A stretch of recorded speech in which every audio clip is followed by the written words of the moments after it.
Here's how to convert your Ember holster for left-handed carry. The side with the logo sticker is the front. If you're right-handed, it's going to be the back. If you're left-handed, we need to take this mod wing off, reverse the mod wing itself, so disassemble the mod wing and reassemble it, and then reattach it to the opposite side of the holster. So, take your screwdriver, loosen these screws, but do not remove them all the way. Here's a little assembly tip. When they're partway out, push on them, and that will help to pop the screw post free on the back side. Otherwise, it can be kind of a chore to get the screw post out. Same thing here. I'm going to back it out a few turns and then push on it to pop the screw post out so I can get a grip on those. And now I'm going to go ahead and remove these screws. There's a little brass eyelet bushing set in each hole in the mod wing. Don't lose those. You do need them. So I take out my screws. I take out my eyelets. I now need to remove my screw posts. Those are both out. And I'm going to immediately turn the holster over and put the screw posts in from the other side. The rubber bushings are completely symmetrical. They don't need to be removed or switched around at all. So I'm putting my screw posts in and they're keeping the eyelets in place.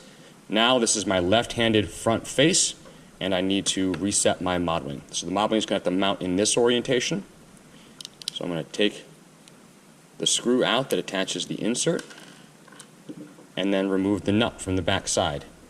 Turn the mod wing over so I make sure I understand my orientation. It should look like this. Put the nut into the pocket from the back side. Then put your insert in. The serrated face should be on the outside edge of the mod wing, not close to the body but away from it, body of the holster. Then we're going to put this 1/2-inch flathead screw in place.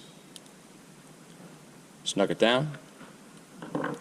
Put our two eyelet bushings back in place and drop our 3/4-inch oval head screws through them.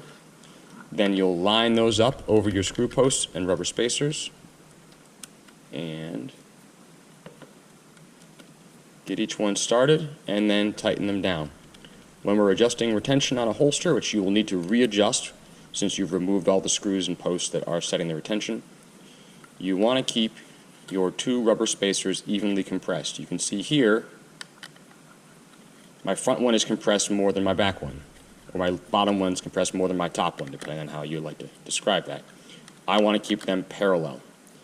So we want the edges of the holster to stay parallel, and we tighten these screws equally to get a good consistent retention. Then if you want to put on your monoblock, you can check out the monoblock video. If you want to put on DCC clips, check out the DCC clip video. If you are attaching this to a Filster light-bearing Enigma, check out the light-bearing Enigma assembly videos that Filster provides. Thanks for buying an Ember.